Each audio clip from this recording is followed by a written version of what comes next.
தினமலர் நேயர்களுக்கு அன்பான வணக்கம். உரைகள் நிகழ்ச்சிக்கு உங்களை வரவேற்கிறேன். 2026ஆம் ஆண்டிற்கான தமிழ்நாடு சட்டப்பேரவையினுடைய முதல் கூட்டம் தமிழ்நாடு ஆளுநர் துவங்கி வைத்தாங்க. அங்கு தன்னுடைய உரையை முழுமையாக வாசிக்காமல் ஆளுநர் வாக் அவுட் செய்திருக்கிறார். அதற்கு ஒரு 13 காரணங்களை ஆளுநர் மாளிகை பட்டியலிட்டு இருக்கிறது. இதுதான் நம்முடைய விவாதத்தினுடைய கருப்பொருளாக மாறி இருக்கு.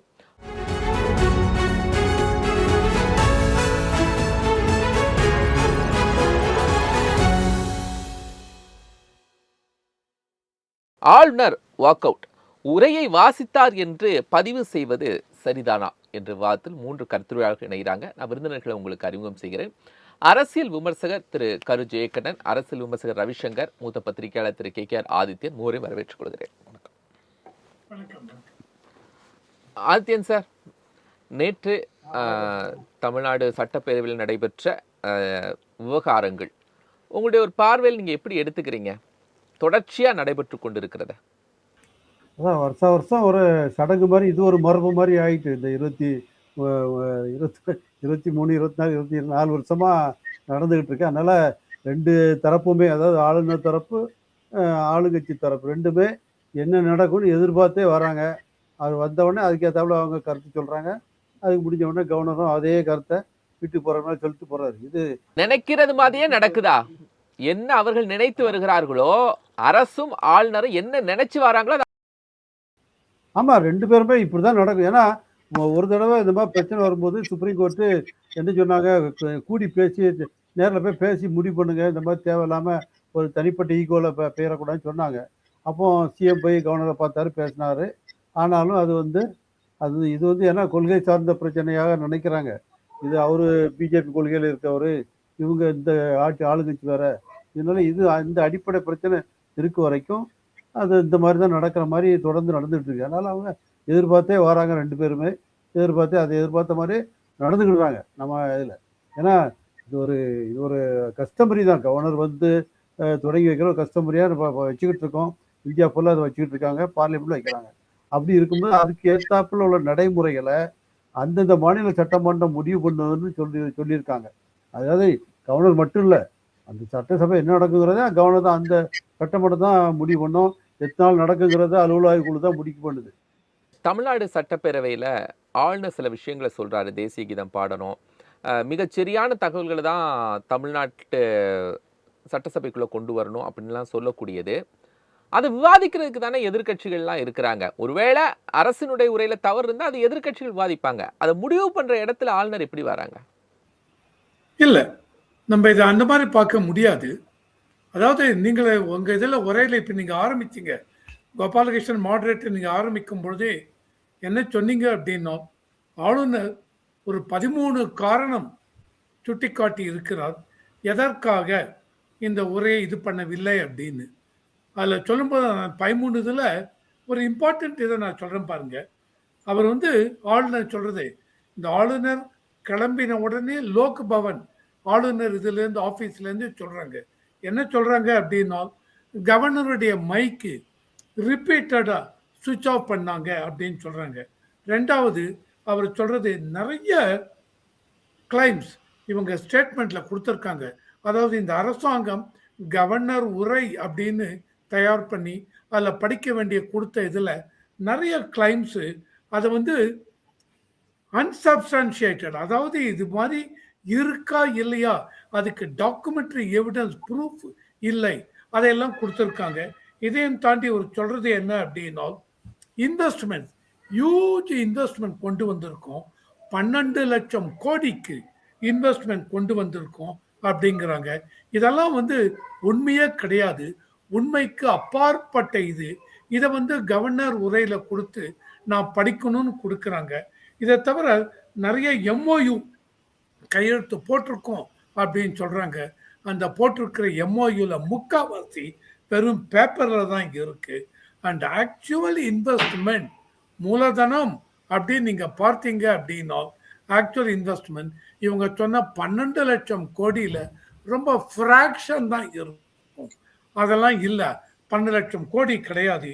இதையும் தாண்டி இந்த போக்சோ ரேப்ஸ் எல்லாம் பார்த்தீங்கன்னு வச்சுங்க, சிறுவர்களை சீர்திருத்த விதி போக்சோ சட்டம், அதில் 55% போக்சோ ரேப்ஸ் இருக்கு.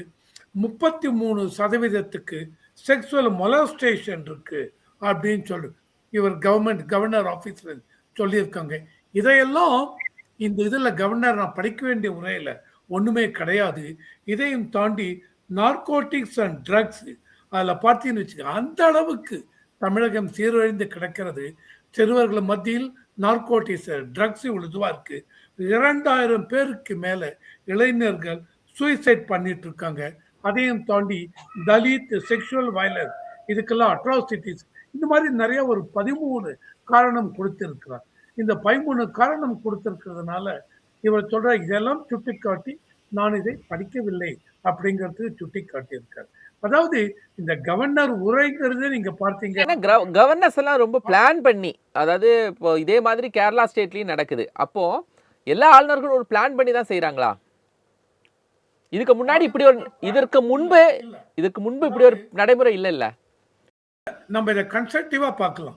என்ன பார்க்கலாம் அப்படின்னா இது இப்ப மட்டும் இல்லை, இது ஹிஸ்டாரிக்கலி நீங்க பார்த்தீங்கன்னு வச்சுங்க, எந்தெந்த சமயத்துல கவர்னர் ஸ்டேட் கவர்மெண்ட் தான் உரையை ப்ரிப்பேர் பண்றாங்க. கவர்னர் படிக்க வேண்டிய உரையை இதுல பார்த்தீங்கன்னு வச்சுங்க 1960 அதில் வெஸ்ட் பெங்கால் கவர்னர் தர்மா வீரா அப்படின்னு இருக்கார். அவர் 1969ல இந்த மாதிரி அப்போ யுனைடெட் ஃப்ரண்ட் கவர்மெண்ட் இருந்தாங்க. அந்த கவர்மெண்ட் என்ன பண்ணிருக்காங்க, காங்கிரஸ் தான் மத்தியில் இருந்தாங்க. அந்த காங்கிரஸ் கவர்மெண்ட்டை கிரிட்டிசைஸ் பண்ணி இந்த உரையை எழுதியிருந்தாங்க வெஸ்ட் பெங்கால் கவர்மெண்ட். இதை தர்ம வீரா அப்படின்னு 1969 படிக்க மாட்டேன்னு சொல்லிட்டார். இதே மாதிரி வெஸ்ட் பெங்கால்ல பத்மஜா நாயுடு அப்படிங்கிறவங்க கவர்னர், அவங்களும் 1965 அதில் வெளியில் போயிட்டாங்க படிக்க மாட்டேன்னு. ராஜஸ்தான் அவர் கவர்னர் சம்பரானந்த் அப்படின்னு அவர் என்ன பண்ணிருக்கார், 1967 இந்த இதையே ஸ்கிப் பண்ணிருக்கார். 2018 கேரளா கவர்னர் சதாசிவம் அவர் என்ன பண்ணிருக்கார், எல்டிஎஃப் அவங்க சில கொடுத்த யூனியன் கவர்மெண்ட்டை கிரிட்டிசைஸ் பண்ணி அவங்க கொடுத்த சில போர்ஷன் படிக்கவில்லை. ஸோ அதனால RN ரவி அவர் சமயத்துல தான் இந்த மாதிரி நடக்கிறதா, கேரளா கவர்னர் வேணுன்ட்டே பண்றாங்க அப்படி இல்லை. இது ஆரம்பத்திலேருந்தே இருக்கு. இதுல என்ன பார்க்கணும் சார், கவர்னர் உரைங்கிறது என்ன sir, article 176 of the constitution. அந்த ஆர்டிகல் 176 ஆஃப் தி கான்ஸ்டிடியூஷன் அவங்க என்ன சொல்றாங்க, புதியதாக ஒரு அரசாங்கம் ஒரு கட்சி பதவியேற்றுக் கொண்டால் அப்ப அந்த இனாகரல் அந்த அசம்பிளி இதுல படிக்கணும். அதையும் தாண்டி ஒவ்வொரு வருஷமும் அந்த ஆட்சி பதவியில் இருக்கும் பொழுது ஒவ்வொரு வருட ஆரம்பத்திலையும் இவங்க அசம்பிளி கூட்டும் பொழுது அந்த அசம்பிளியை இவர் ஆரம்பித்து வைக்கணும் அப்படிங்கிறாங்க. ஆரம்பித்து வைக்கும் பொழுது என்ன பண்ணுவாங்க, அரசாங்கம் அந்த ஸ்டேட் கவர்மெண்ட் நாங்க என்னென்னலாம் பண்றோம் இவ்வளவு வருஷத்துல அப்படின்னு சாதனைகள் போட்டு கொடுப்பாங்க. அந்த சாதனைகளை இவங்க படிப்பாங்க. ஆனால் இப்ப இவங்க கவர்னர்ஸ் இப்ப என்ன சொல்றது, இவங்க கொடுக்குற சாதனை முன்னாடியே சொல்லிட்டேன், ஒரு 13 இது ஒரு காமிச்சிருக்காரு. இதெல்லாம் ஆக்சுவல் ஃபேக்டே இல்லைங்க. ஃபேக்டே இல்லாத ஒன்றுத்தை கொடுத்து எங்களை படின்னு சொன்னா நாங்க எப்படி படிக்க முடியும் அப்படின்னு கவர்னர்ஸ் கேட்குறாங்க. அப்போ என்ன தெரியுது அப்படின்னா, governor as well state government 2 பேரும் உட்கார்ந்து இருந்து இதை தான் ஒரு 2-3 வருஷம் முன்னாடி சுப்ரீம் கோர்ட் அவங்களும் சொன்னாங்க, நீங்க 2 பேர் உட்காந்து பேசுங்க, பேசி எந்த விதத்துல ஒரு கன்சலேஷன் ரீச் பண்ண முடியும் அப்படின்னு பேசி ஒத்தரும் நான் இதை படிக்க மாட்டேன் நீங்க இதை தான் படிக்கணும் அப்படின்னா இவங்க எந்த விதத்திலையும் ஸ்டேட் கவர்மெண்ட் நீங்க படிச்சுதான் ஆகணும்னு சொல்ல முடியாது. சில கேசஸ் கொடுத்துருக்காங்க. அதுல என்ன கொடுத்துருக்காங்க அப்படின்னா, ஆளுநர் அந்த இதை டேபிளில் வச்சுட்டு ஒரு ஃபர்ஸ்ட் லைன் படிச்சு விட்டாலே படித்த மாதிரி ஆகிவிடும் அப்படின்னு இது இருக்கு, இன்ஸ்டான்சஸ் இருக்கு. அதனால சில இதில் இந்த மாதிரி ஸ்கிப் பண்ணியாச்சு அப்படின்னா என்ன, definitely there are legal complication. ஏன்னா கான்ஸ்டிடியூஷன் நான் முன்னாடி சொன்ன ஆர்டிகல் 176 இட் மேண்டேட்ஸ் கவர்னர் அவர் ஆரம்பித்து வைக்க வேண்டும் அப்படின்னு. இப்ப கவர்னர் ஆரம்பித்து வைக்கவில்லை அப்படின்னா அங்க ஒரு கான்ஸ்டிடியூஷனல் கிரைசிஸ் உருவாகிறது அப்படிங்கிறது என்னோட ஒப்பீனியன். ஆதித்யன் சார், நீங்க பேசிட்டு இருந்தீங்க, இப்போ எல்லா மாநிலத்தினுடைய ஆளுநர்களும் இதை கூடி பேசி அவங்களுடைய மாநாட்டில் தானே இதை முடிவெடுக்கிறாங்க. அதனால தானே எல்லா மாநிலங்கள்லையும் ஒரே மாதிரி சைமல்டேனியஸா இது போன்ற நடைமுறைகள்லாம் இருக்கு. கவர்னர்கள் மாநாட்டில் பேசி முடிவெடுக்காது ஓகே தான். இந்த மாதிரி யூனிஃபார்மாக இருக்குன்னு சொல்லி இப்போ தேசிய தானே நம்ம கவர்னர் சொல்லிலாம் பண்ணாங்க, ரைட் தான். பட் அதை பேரலாம் இன்னொரு இது இருக்குது. ஒவ்வொரு பார்லிமெண்ட்டுக்கு ஜனாதிபதி இருக்க மாதிரி இங்கே வந்து மாநில சட்டமன்றங்கள் இருக்குது. அப்போ சட்டமன்ற சபாநாயகர்கள் எல்லாத்தையும் கூப்பிட்டு கான்ஃபரன்ஸ் வைங்க. அவங்க என்ன இதை சொல்கிறாங்க, அவங்க 2 பேருக்கும் எப்படி கோஆர்டினேட் வருது, அப்படி பேசியிருந்தாங்கன்னா அது ஓகே. ஏன்னா ஒவ்வொரு சட்டமன்றத்துக்கும் நம்ம வந்து உரிமை கொடுத்துருக்கோம் சட்டப்படி. அவங்க தான் அங்கே உள்ள நடைமுறையை முடிவு பண்ணணுன்ட்டு கொடுத்துருக்கோம். அப்படி இருக்கும்போது இந்த மாதிரி நான் சொன்ன மாதிரி கவர்னர் கான்ஃபரன்ஸ், சபாநாயகர் கான்ஃபரன்ஸ், சிஎம் கான்ஃபரன்ஸ் வைங்க ஆல் இந்தியா லெவலில். 3 பேருக்கும் ஒருங்கிணைங்க. எது 3 பேரில் எது பொதுவான கருத்து எட்டப்படுதுன்னு பாருங்கள். அதை வச்சுட்டு நம்ம முடிவெடுக்கலாம். ஏன்னா அப்படி எடுத்தாச்சுன்னா பிரச்சனையே வராது. ஏன்னா ஜனாதிபதிக்கோ கவர்னருக்கோ மரியாதை கொடுக்கணும்னு யாரும் வந்து அதை குறை சொல்லலை, பண்ணலை. பட் இந்த மாதிரி ஒரு பொலிட்டிக்கல் பிரச்சனையாக அதை கருதும் போது தான் அது வந்து இந்த மாதிரி மோதல்கள்லாம் வர்றது. அதுவும் மத்தியில் ஒரு கட்சி, சார் சொன்ன மாதிரி காங்கிரஸ் காலத்தில் இருந்திருக்கு. நம்ம தமிழ்நாட்டிலே சென்னாரெட்டி ஜெயலலிதா போதெல்லாம் பார்த்தோம். அப்போ ஆளுங்கட்சி இங்கே மாற்று கட்சியாக இருக்கும்போது இந்த பிரச்சனை வருது. இதை தீர்க்கிறது எப்படி? இது வந்து ஒரு தேசிய அளவில் ஒரு மீட்டிங் போட்டு 3 பேர், முதல் மந்திரிகள், கவர்னர்கள், சபாநாயகர்கள் 1 பை 1 கூட போட்டு ஒரு முடிவு எட்டணும். இல்லாட்டா வந்து இப்போ ஒவ்வொரு தடவையும் ஏதோ ஒரு பிரச்சனை வந்துகிட்டே இருக்கு. ஏன்னா மத்திய அரசுக்கு எல்லாரும் இணக்கமாக இல்லாட்டோன்னா உடனே பிரச்சனை. இணக்கம் வேற மாதிரி பிரச்சனை, மேற்கு வங்கம் பிரச்சனை, கேரளா பிரச்சனை, நம்ம பிரச்சனை, கர்நாடகா, இப்படி மாநில மாற்று கட்சி இருக்கும்போதெல்லாம் பிரச்சனை வந்துடா. அப்புறம் கவர்னிங் எப்படி பண்ண முடியும், ஆட்சி எப்படி நடத்த முடியும், அது ஒரு பிரச்சனை. இன்னொன்று சார் சொன்ன மாதிரி அவர் குற்றச்சாட்டு சொல்கிறாரு, கரெக்ட் தான். அவர் குற்றச்சாட்டு சொல்கிறாரு. அவர் ஏன்னா கவர்னருக்கு வந்து இந்த மாநிலத்தை கண்காணிக்கிற ஒரு பவர் இருக்குது. என்னென்ன ஃபேக்ட் நடக்குதுன்னு அவருக்கு கட்டாயம் தெரியும். தமிழக அரசுகிட்ட அவர் தகவல் வாங்கலாம். மத்திய அரசுடைய அமைப்புகள் சிபிஐ இருக்குது, ஐபி இருக்குது, இவங்க மூலமாக அவர் தகவல் வாங்கலாம். அதை வந்து நடவடிக்கை எடுக்க கூறி பொது வழியில் சொல்கிறதுக்கு முன்னால் தனிப்பட்ட முறையிலேயே முதலமைச்சருக்கு கடிதமோ அதை எழுதலாம். எதுவும் ஆக்ஷன் எடுக்காத பட்சத்தில் அவர் பொது வழியில் சொல்லலாம். அல்லது மத்திய அரசுக்கு நடவடிக்கைக்கு சிபாரிசு பண்ணலாம். முன்னாலாம் ஆட்சி கலைக்கிற கவர்னர் கடிதம் தானே சிபாரிசை வாங்குறாங்க, அது மாதிரி பண்ணலாம். அதை விட்டுட்டு இந்த ஒரு ஆண்டின் தொடக்கத்தில் வரும்போதே ஒரு அரசு என்ன சொல்லணும், தன் மீது உள்ள குற்றச்சாட்டுலாம் சொல்லிட்டு இருக்குமா, தன் பக்கத்தில் உள்ள குறைகள்லாம் சொல்லிட்டு இருக்குமா? சொல்லாது. அவங்க நிறைகளை மட்டும்தான் சொல்லுவாங்க. நிறைகளில் பொய் இருக்கலாம், உண்மை இருக்கலாம். அது வந்து கவர்னர் உரைங்கிறது அரசால் எழுதி கொடுக்கப்பட்ட உரைங்கிறது சட்டத்துலையும் இருக்குது, எல்லாத்துக்கும் தெரியும். அது ஆளுநருடைய சொந்த உரை கிடையாதுங்கிறது தெரியும். அப்போ அப்படி இருக்கும்போது அந்த உரையை வாசிச்சங்கிறது தான் இதுவரை நடந்துகிட்டு இருக்கு. அப்படி இருக்கும்போது இந்த கவர்னர் என்பது தன்னுடைய சொந்த முடிவு கருத்துக்களை தெரிவிக்கணும்னா அதுக்கு ஏற்றபடி இதை மாற்றணும், இந்த முறையே மாற்றணும். முறையை மாற்றுறதுக்கு நம்ம அரசியல் சட்டத்துக்கு திருத்தத்துக்கு தான் போகணும், வேறு வழியே கிடையாது. ஏன்னா சட்டம் வந்து மொழிவழி மாநிலங்கள் பிரித்த பிறகு அந்தந்த மாநிலத்துக்கு இது ஃபுல் பவர் கொடுத்துருக்கு சட்டத்தில். இப்போ 1-2 இன்ஸ்டன்ஸை தவிர பொதுவாக ஃபுல் பவர் சட்டசபைக்கும் அந்த முதலமைச்சருக்கு கொடுத்துருக்கு. அப்படி இருக்கும்போது கவர்னர் வந்து இந்த மாதிரி நீங்கள் தேசியக்கு தானே சொல்லிங்க, தேசிய தமிழ் இந்த மொழி வாழ்த்து வந்து நம்ம ஏற்கனவே தெரிஞ்சதுதான். 1970 தான் கலைஞர் இருக்கும்போது கொண்டு வந்தார், ஜிஓ போட்டார். 1991 தான் சட்டசபையில் அதை பாடுறதுக்கான நடைமுறை கொண்டு வந்தாங்க. அப்போ நடைமுறை புதுசு புதுசாக தான் வருது, நடைமுறைகள்லாம் ஆதி காலத்தில் வந்த மாதிரிலாம் இல்லை. அப்போ முதல்ல தமிழை வாழ்த்து, கடைசியில் தேசியக்கு தான் நம்ம தமிழ்நாட்டில் பொதுவாக அரசு நிகழ்ச்சிகளில் நடந்துகிட்டு இருக்கு. அதே தான் ஃபாலோ பண்ணிட்டு இருக்காங்க. இப்போ வந்து அவர் கவர்னர் வந்து அதை முன்கூட்டியே அந்த தேசியத்தை, ஏன்னா ஜனாதிபதி ஒரு நிகழ்ச்சிக்கு வரும்போது முதல்ல வந்தோடனே தேசியத்தை இசைப்பாங்க, அப்புறம் போகும்போது இசைப்பாங்க. அது ஒரு மெத்தட் அப்படி வச்சுருக்காங்க, முறை, புரோட்டோக்கால். அந்த புரோட்டோக்கால் கவர்னருக்கும் வேணுங்கிறத இவர் சொல்லி சொல்கிறாரு. இதை வந்து தமிழக அரசுகிட்ட பேசி ஏற்றுக்கிடுமா இதில்? அதை ஒரு ஏன்னா 4 வருஷம் இதே பிரச்சனை நடந்துகிட்டு இருக்கு. இந்த சட்டசபை நடக்கும்போது தான் பேசுகிறாங்க இல்லையா, ஒரு வருஷம் யாரும் பேசுறாரு அதை பற்றி. இப்போ இன்னைக்கு பாருங்க, நேற்று நடந்து அது 2 நாள் விவாதத்தோடு முடிஞ்சு போகுது, அப்புறம் அடுத்த கதையை பார்க்க போயிடுறாங்க. அதனால் அதை வந்து ஒரு கான்ஸ்டியூஷன் லெவலில் பேசி முடிக்கணும், டெல்லியிலையும் உட்காந்து பேசிக்கணும், நான் பொலிட்டிக்கலாக இல்லாமல் பேசி முடிக்கணும். அது ஒன்று. குற்றச்சாட்டுகளை பற்றி அது நம்ம தனியாக, ஏன்னா அவர் சில இதில் உண்மை இருக்கலாம், சில இதில் இப்போ மிகைப்படுத்திருக்கலாம், அது வந்து அரசியல் ரீதியாக விவாதிக்கணும். அது எதிர்கட்சிகளுடைய பணி. அது அவங்க ஃபெயிலியர் ஆகும்போது தான் கவர்னர் வர வேண்டிய நிலைமை தமிழ்நாட்டில் இருக்குதுன்னு நினைக்கிறேன் நான். எதிர்கட்சிகள் சரியான முறையில் குற்றச்சாட்டுகளை பொது வழிக்கு கொண்டு வரதுலையோ அரசுக்கு தெரியுமோ இல்லைங்க. பொதுவில் தான் கவர்னர் வந்து இந்த இதெல்லாம் தொகுத்து கொண்டு வந்து அவருடைய கருத்தை வெளிப்படுத்தும் நிலைமை ஏற்பட்டிருக்கு அப்படின்னு நினைக்கிறேன். ஜெயக்கண்ணன், தமிழ்நாடு சட்டப்பேரவையிலிருந்து ஆளுநர் கேட்கக்கூடியது தேசிய கீதம் பாடணும் அப்படிங்கிறது. தமிழ்நாடு அரசு அதை இங்கே மரபு அப்படின்னு மறுக்கிறது. இதை எப்படி பார்க்குறீங்க? அதாவது ஆர்.என். ரவி அவர்கள் ஆளுநராக பொறுப்பேற்ற காலத்திலிருந்தே தமிழ்நாட்டின் நலனுக்கும் தமிழர்களின் நலனுக்கும் இன்னும் சொல்லப்போனால் தமிழக சட்டமன்றத்தின் பாரம்பரியத்திற்கும் அவர் இடையூறாக பல செய்திகளை சொல்லுவதோடு பல நிகழ்வுகளையும் அவரை திட்டமிட்டு நடத்தி கொண்டிருக்கிறார் என்பது உண்மை. பொதுவாகவே கவர்னர்களுக்கு உள்ள அதிகாரம் என்பதை மூத்த பத்திரிகையாளர் அண்ணனும் அவர் அரசியல் விமர்சகர் அவங்களாம் சொன்னாங்க.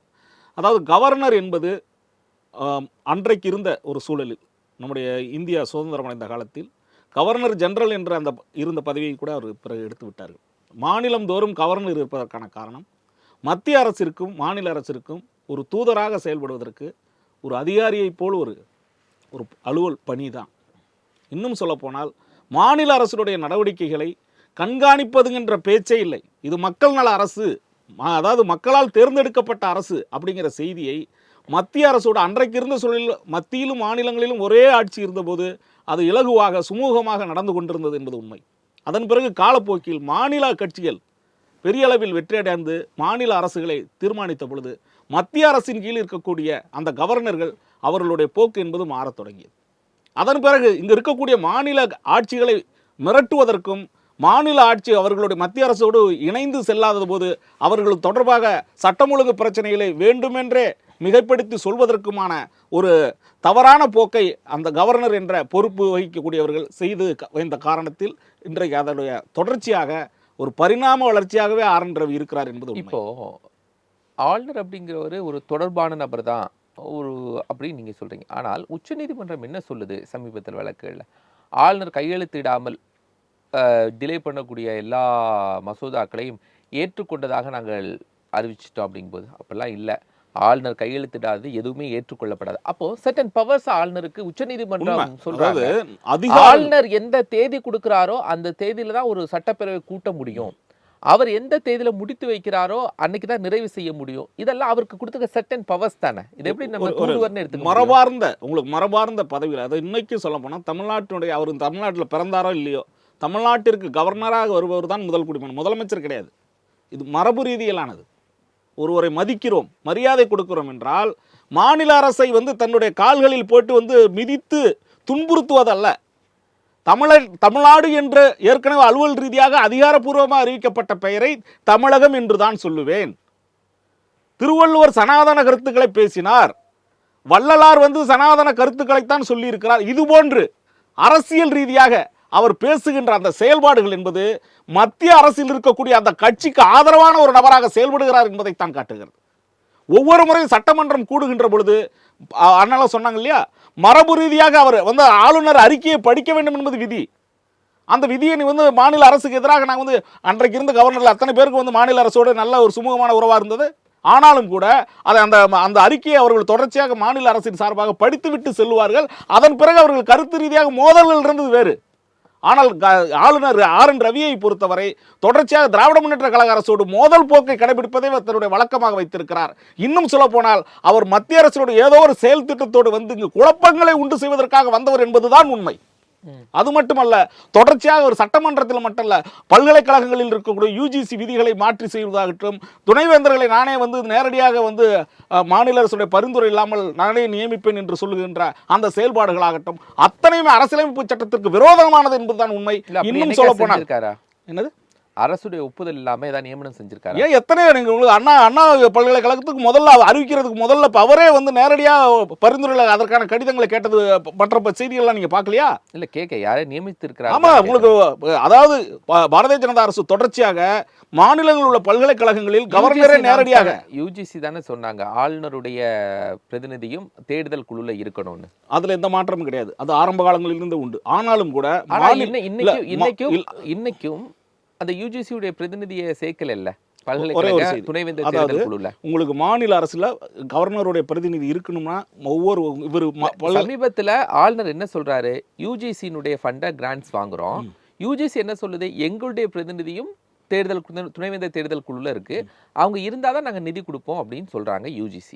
இதுதான் அதுதானே ஆளுநரும் சொல்றாரு. இதைத்தான் நாங்க என்ன UGC சொல்றோம், மெம்பர் வேணும் தேர்தல் குழுல. ஒரே ஒரு செய்தி, இதைத்தான் நாங்க சொல்றோம், கூட்டாட்சி தத்துவத்திற்கு எதிரானதுங்கிறோம். யூஜிசி மெம்பர் இல்ல வரல. ஒரே ஒரு செய்தி முடிச்சிடறேன். சூரப்பாங்கிற இல்ல நான் இல்ல, என்ன ஒரே கேக்குறேன்னா, சொல்லி முடிச்சிடறேன். இல்ல, இல்ல நான் இந்த செய்தி சொல்லணும். இல்ல, சூரப்பா UGC என்கிற நபரை கவர்னர் வந்து நேரடியாக, இதற்கு முன்பு இருந்த கவர்னர் நேரடியாக நியமித்த ஒரு போக்கு எப்படி? இருந்தது. உங்களுக்கு மாநில அரசை கவனி, அதாவது எந்த வகையிலும் வந்து பரிந்துரை தேர்தல் செய்யாமல் அப்படியே எங்க சூரப்பா அது எந்த ஏற்கனவே அண்ணா பல்கலைக்கழகத்தில் தேர்தல் அந்த நபர் மீது எனக்கு ஏகப்பட்ட மன்னிக்கணும். குற்றச்சாட்டுகள் வழங்கப்பட்டது. மன்னிக்கணும், தேர்தல் குழுல அவர் வராமல் அவர் நியமித்தார் அப்படின்னு உங்கள்ட்ட ஏதாவது குறிப்பு இருக்கா? ஒரே ஒரு செய்தி, கவர்னர்கள் இப்பொழுது சமீப காலமா நம்முடைய இந்த அண்ணா திராவிட முன்னேற்ற கழக ஆட்சி நடந்த காலத்திற்கு பிறகு, அந்த பன்வாரிலால் புரோஹித் வந்ததுக்கு பிறகு, குறிப்பாக இந்த RN ரவி வந்ததுக்கு பிறகு, பல்கலைக்கழகங்களிலே வந்து அரசியல் ரீதியாக பேசுகின்ற அந்த செயல்பாடுகள் உண்டா இல்லையா? நான் ஒரு கேள்வி உங்கள்கிட்ட கேட்டேன். ஆமா. யூஜிசி மெம்பர் இதுல இருக்கணும் அப்படின்னு கேட்கறதுல என்ன தவறு இருக்கு? இல்லை, யூஜிசி நம்ம இருக்கு, அது கவர்னருடைய ஆளாக இருக்கக்கூடாதுங்கிறது எங்களுடைய கோரிக்கை. அதாவது கவர்னர் போடுற ஆள் தான் நாங்கள் வந்து நியமிப்போம், நாங்கள் தான் துணைவேந்தரை நியமிப்போம் அப்படி எங்கேயுமே சொல்லல. அப்படிங்கிற போக்கோடு செயல்படுவது தான் ஆபத்தானது. அப்படி எங்கேயாவது இருக்கா? நான் என்ன UGC member- ஒரே UGC ஒரு செய்தி, மாநில அதாவது யூஜிசி உங்களுக்கு நிதியை மட்டும் வச்சு நீங்க- பல்கலைக்கழகம் நடக்கல. மாநில அரசு நிறைய செலவு செய்கிறது. மாநில அரசுடைய அத்தனை செயல்பாடுகளும் பல்கலைக்கழகத்திற்கான அத்தனை அதிகாரங்களும் இருக்கிறது. ஒரு செய்தியை எடுத்துக்கொண்டு இல்ல, இப்ப RN UGC மெம்பர் போடுறதுல யூஜிசிங்கிறவங்க துணைவேந்தர் தேர்தல் குழுல ஒரு உறுப்பினராக அதை வரணுங்கிறது- அழுத்தமாக்க கூடாது. கவர்னர் வந்து நான் சொல்ற ஆளை தான் போடணும். யூஜிசில அப்படி ஏற்கனவே நபர்கள்லாம் உண்டு. இல்ல யூஜிசி இப்ப அதுதான் பிரச்சனை. கவர்னர் வந்து அப்படி ஏதாவது ஒரு இடத்துல ஒரே ஒரு செய்தி. அவர் என்ன சொல்றாருன்னா ரொம்ப கிளியரா, தேர்தல் குழுல தமிழ்நாடு அரசு சார்பில் 2 பேர் இருக்கிறாங்க, ஆளுநர் தரப்புல இருக்கிறாங்க. யூஜிசி தரப்பு யூஜிசி சொன்னதுதான், நாங்க எங்க நிதி வருது தேர்தல் குழுல நாங்களும் சேர்க்கணுங்கிறது. அதுதானே சொல்றாங்க, வேற என்ன டிஃபரெண்டா அந்த சொல்றாங்க? இல்ல, அது புரியலையா இல்ல இல்ல, அரசுக்கு? அதாவது அரசுக்கு பிறகு யூஜிசி சார்ந்த நபர்கள் இருக்கணும்னா அரசும் வந்து அனுமதிப்பதில் எந்த மாற்றமும் இல்லை. இல்லையே, அதுக்கு அனுமதிக்கலையே. ஆனாலும் கூட RN ரவியோட அந்த சூழ்ச்சி, அதைத்தான் நான் என்ன சொல்றேன், கவர்னர் நீங்க செயல்பாடு, கவர்னர் கவர்னர் தனிப்பட்ட தனிப்பட்ட நபர் நபர் இல்ல. RN ரவி என்பது தனிப்பட்ட நபர், கவர்னர் என்பது வேறு. RN ரவி செய்கின்ற செயல்பாடுகள் அத்தனையும் தனிப்பட்ட செயல்பாடுகள். நான் இன்னைக்கு சொல்றேன், அவர் கவர்னராக செயல்படுகின்ற நபர் அல்ல. நான் சொல்றேன், நான் தெளிவாகவே சொல்றேங்க, நம்முடைய ஊடகத்தின் மூலமா நான் சொல்றேன், RN ரவி என்கின்ற நபர் கவர்னர் என்று அந்த அதிகாரத்திற்கு செயல்படுவது அல்ல. இல்ல நான் என்ன கேக்குறேன்னா, யூஜிசிங்கிறத தமிழ்நாடு ஏற்றுக்கொள்ளாதா? யூஜிசி என்கின்ற அமைப்பின் கீழ் தான் அத்தனை பல்கலைக்கழகமும் வரும். ஆனாலும் கூட அவங்க மெம்பர்ஸ் சேர்க்க மாட்டாங்க சார், அந்த மெம்பர்களை சேர்க்கறதுனால சார், மத்திய பல்கலைக்கழகங்கள்ல அவர்களுடைய ஆளுமையில என்னைக்குமே மாநில அரசு குறிக்கிறது இல்ல. மாநில அரசுடைய பல்கலைக்கழகத்தில் யூஜிசி வந்து தன்னுடைய மூக்கை அந்த நுழைத்தால் அது குறித்த தமிழ்நாடு பல்கலைக்கழகங்கள் பெற வேண்டாமா? எங்க யூஜிசி நிதிங்கிறது என்ன, நாங்களுக்கு தனிப்பட்ட முறையில் கொடுக்கக்கூடிய நிதியா? அதுவும் கூட தமிழ்நாடு மாநில அரசு கல்வி பட்டியலில் கொடுக்க வேண்டியது நிதி தானே. நான் என்ன சொல்றேன், இது போன்ற செயல்பாடுகளை தான் யூஜிசி என்ற பெயரில் மிரட்டுவது, நீட் என்ற பெயரில் மிரட்டுவது, உயர்கல்வித்துறையை தங்கள் கைவசம் வைத்துக் கொள்ள பார்ப்பது, அண்ணா பல்கலைக்கழகத்தை தங்களுடைய கைவசம் எடுப்பதற்காக மத்திய அரசு செய்த செயல்கள் உங்களுக்கு தெரியுமா? அதற்கு கவர்னர் உடந்தையாக இருந்தது உண்மை. ஊடகங்களில் வருகின்ற செய்திகளை நீங்கள் பார்ப்பதில்லையா? ஒவ்வொரு முறையும் கவர்னர் ரொம்ப தெளிவா, நான் தெளிவா சொல்றேங்க, இன்றைக்கு இருக்கக்கூடிய கவர்னர் RN ரவி என்பவர் மத்திய அரசின் ஊதுகுழலாக. ஒரே நிமிஷம் ஜெயகண்ணன், எதன் மூலமா செஞ்சாங்கன்னு சொல்லுங்க. எடுத்தாங்கிறது ஒற்றை வார்த்தை, அது என்ன முறைன்னு ஒரே ஒரு நடவடிக்கையை சொல்லுங்க. ஒரே ஒரு செய்தி, RN ரவி என்பவர் இப்போ வந்து ஒரு பல்கலைக்கழகத்தில் அண்ணா பல்கலைக்கழகத்தை எடுக்கிறதுக்கு என்ன செஞ்சாங்க? அண்ணா பல்கலை உயர்கல்வித்துறையில வந்து மிகச்சிறப்பாக வந்து கல்வி தரம் IIM போல IIT போல நாங்கள் வந்து மத்திய அரசினுடைய நிதி அதிகமாக கொடுத்து மத்திய அரசினுடைய நிறுவனமாக மாற்றுவோம் என்றது உங்களுக்கு பார்வைக்கு உண்டா இல்லை? என்ன இதுலன்னு சொல்லுங்க சார், ஏதோ ஒண்ணுலன்னு சொல்லுங்க, எந்த ஜிஓல சொல்லியிருக்காங்கன்னு சொல்லுங்க. எங்க நடவடிக்கை எடுத்து மக்களுடைய போராட்டத்தாலும் இங்க இருக்கக்கூடிய அரசியல் கட்சியோட போராட்டத்தால ஏன் உங்களுக்கு உடனே, அதாவது நீங்க கேட்கக்கூடிய கேள்வி, கவர்னர் எதுவுமே செய்யல மாதிரி அண்ணா பல்கலைக்கழகத்தை கபலீகரம் செய்வதற்கான முயற்சி நடந்ததா இல்லையான்னு எனக்கு தெரியல. நீங்க எதுனா குறிப்போட சொல்லுங்க. அது உங்க பார்வைக்கு வரல, ஒரு குறிப்போட சொல்லுங்க. குறிப்போட தான் சொல்றேன். பார்வைக்கு வரலனா மக்கள் பார்வைக்கு நான் குறிப்பாக சொல்றேன். கடந்த 2-3 ஆண்டுகளுக்கு முன்பு அண்ணா பல்கலைக்கழகத்தை முழுமையாக மத்திய அரசினுடைய அவர்களுடைய அதிகார வட்டத்திற்கு கொண்டு வருவதற்கான நடவடிக்கை, குறிப்பாக IIM IIT போல அண்ணா பல்கலைக்கழகத்தையும் அண்ணன் அவங்க மூத்த பத்திரிகையாளர் இருக்காரு, அவர்களை கேளுங்க. அதாவது இது போன்ற ஒரு நடவடிக்கை தகவலை சொல்லல, அந்த தகவலை தான் நான் சொல்றேன், எனக்கு தெரிஞ்சதுனால தான் சொல்றேன். எந்த ஜியோல இது அதாவது மத்திய அரசும் கவர்னரும் எடுத்த நடவடிக்கையை மாநில அரசு எதிர்த்ததுனால நின்னு போனது. எப்போன்னு சொல்லுங்க, என்ன செஞ்சாங்க? IIM மாதிரி சென்ட்ரல் பட்டியலுக்கு கொண்டு போறாங்களா? அண்ணா பல்கலைக்கழகத்தை அதிகமாக நாங்கள் யூஜிசி நிதி கொடுக்கிறோம் என்ற பெயரில் மத்திய அரசினுடைய நிறுவனமாக மாற்றுவதற்கான முயற்சிகள் நடந்ததுங்கிறேன். இல்லை என்று சொல்லுங்க, அதுக்கான தகவலை கொடுங்க. அந்த தகவல் தான் சொல்றேங்க. நான் வேற என்ன நான் செய்யணும்? கவர்னரா ராஜ்பவன்ல இருந்து அறிக்கையா நான் கொடுக்க முடியும்? ரவிசங்கர், அப்படி ஏதாவது தகவல் இருக்கா? இல்லைங்க, எனக்கு தெரிஞ்ச அந்த மாதிரி தகவல் இல்லை.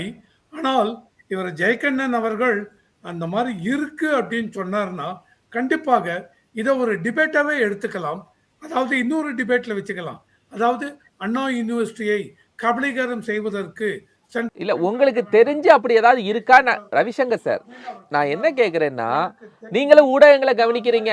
ரவிசங்கர் சார், நீங்க ஊடகங்களை கவனிக்கிறீங்க, நீங்க பத்திரிகைகளை படிக்கிறீங்க. உங்களுக்கு தெரிந்து என்ன செஞ்சிருக்காங்கன்னு மட்டும் சொல்லுங்க. எனக்கு தெரிஞ்சு இந்த மாதிரி சென்ட்ரல் கவர்மெண்ட் அவங்க பார்ட்ல எந்த விதத்திலையும் இனிஷியேட்டிவ் எடுத்து அண்ணா யூனிவர்சிட்டியை டோட்டலி சென்ட்ரல் கவர்மெண்ட் கீழே கொண்டு வருவதற்கு இனிஷியேட்டிவ் எடுத்தார்கள் அப்படின்னு எங்கிட்ட எதுவும் இல்லை. மேபி அவங்க என்ன சொல்லியிருக்கலாம் அப்படின்னா, IIM Indian institute of management and other இதுக்கு ஈக்குவலாக அண்ணா யூனிவர்சிட்டி ஸ்டாண்டர்டையும் இம்ப்ரூவ் பண்ணலாம், அதற்குரிய முயற்சிகளை in coordination with state government நம்ம எடுக்கலாம் அப்படின்னு கொண்டு வந்திருக்கலாமே ஒழிஞ்சி அண்ணா யூனிவர்சிட்டியை டோட்டலி ஸ்டேட் கவர்மெண்ட்ல இருந்து சென்ட்ரல் கவர்மெண்ட் கீழே கொண்டு வர போறோம் அப்படின்னு சென்ட்ரல் கவர்மெண்ட் சொன்ன மாதிரி என்கிட்ட எந்த தகவலும் கிடையாது, நானும் படிக்கவில்லை. ஆதித்யன் சார், அதாவது அதாவது நேரடியாக முயற்சி பண்ணுற உறுதியான தகவல் இல்லைன்னு சொல்லி தான் அது இல்லை. பட் அந்த டைமில் வந்து சிறந்த நிறுவனமாக உருவாக்குறதுக்காக மாநிலத்தின் அந்த அண்ணன் எடப்பாடி பழனிசாமி ஆட்சியில் தான் நடந்துச்சு. 69% அதான் அதற்கு இணையாக அப்படிங்கிற ஒரு வார்த்தை, அதுக்கு இணையாக ஐஏஎம்க்கு இணையாக அண்ணா பல்கலைக்கழகத்தின் தகுதியை உயர்த்துறது. தகுதியை உயர்த்தினா என்ன பண்ணுவோம் சார்? குறுக்கீட்டுக்கு மன்னிக்குவோம். இணையாக என்றால் வேற ஒன்று இல்ல, இடஒதுக்கீடு வழங்கப்பட மாட்டாது, சமூக நீதியுடைய அதோடைய அந்த தாற்பயம் அங்க இருக்காது, அவ்வளவுதான், வேற ஒண்ணு இல்ல. இணையாக என்பதற்கு அதுதான் காரணம். இல்லைங்க, இடஒதுக்கீடெல்லாம் வழங்காம இருக்க முடியாதுங்க. ஓகே, இது ஐஏஎம்ல இல்ல, ஐஐடில இல்ல, முறையான இடஒதுக்கீடு கிடையாது. இல்லைங்க, சென்ட்ரல் கவர்மெண்ட் ஆர்கனைசேஷன் கிடையே எஸ்சி எஸ்டி ஓபிசி இதெல்லாம் சொல்ற மாதிரி தனி டிபேட்டாவே வைப்போம். ஐஏஎம்ல ஐஐடில மத்திய அரசுடைய நிறுவனங்கள்ல எவ்வளவு பேர் ஆசிரியர்கள் அதில் உள்ள இடஒதுக்கீடு பின்பற்றப்படுகிறதான்னு பார்ப்போம். இல்ல அதனால அதாவது இன்ஸ்டிடியூஷன் ஆஃப் எமினன்ஸ்னு ஒரு அந்தஸ்து வழங்குறதுக்கு மத்திய அரசு முன் வந்துச்சு. அப்படி வழங்கப்பட்டால் இந்த 69% இடஒதுக்கீடுலாம் பாதிக்குங்கிற மாதிரி பிரச்சனை எல்லாம் வந்ததுனால அது பிறகு அப்படி இல்லாம போயிட்டாரு அந்த டைம்ல. அதுதான் அவங்க மத்திய அரசு டேக் ஓவர் பண்ண சொல்றாரு. அதோ மறைமுகமா அப்படி பண்றான்னு சொல்றாங்க. அந்த ஐஓஇன்னு சொல்றாங்க, அதை பேர் இன்ஸ்டிடியூஷன் ஆஃப் எமினன்ஸ் சொல்லி ஒரு அந்தஸ்து கொடுக்கறதுக்கு. இது ஆளுநர், இதுக்கு ஆளுநருக்கு என்ன தொடர்பு சார்? இடஒதுக்கீடெல்லாம் போய்விடும் அப்படிங்கிறது இவங்களுடைய assumption. That is my point. இவங்களே அசீம் பண்ணிக்க கூடாது. ஐஓஇ ஸ்டேட்டஸ் கொண்டு வரதுக்காக உடனே இவங்களுக்கெல்லாம் நாங்க இதுவே கொடுக்க மாட்டேன், ரிசர்வேஷனே கொடுக்க மாட்டேன், எல்லாருமே பிரைட் ஸ்டூடெண்ட்ஸை எடுத்து வச்சுதான் படிக்க வைப்பேன், அந்த மாதிரி எந்த ஒரு கவர்மெண்ட் பர்டிகுலர்லி சென்ட்ரல் கவர்மெண்ட் சொன்னதாக நான் எந்த ஒரு இதுலையும் படிக்கவில்லை. நான் ஆணித்தரமா சொல்றேன். ஸோ இவர் ஜெயகண்ணன் சார் அந்த மாதிரி இருக்குன்னா இவர் கோபாலகிருஷ்ணன் அவர் கேட்ட மாதிரி எந்த இதில் இந்த மாதிரி சொல்லிருக்காங்க, ஐஓஇ ஸ்டேட்டஸ் அக்வேர் பண்றதுக்கு நான் இருக்கிற எல்லா ரிசர்வேஷனும் totally it will be abolished அப்படின்னு சொன்னாங்க. சொல்லட்டும். நன்றி. ஆதித்யன் சார், இந்த பிரச்சனை எப்படி சார் முடிவுக்கு கொண்டு வர்றது?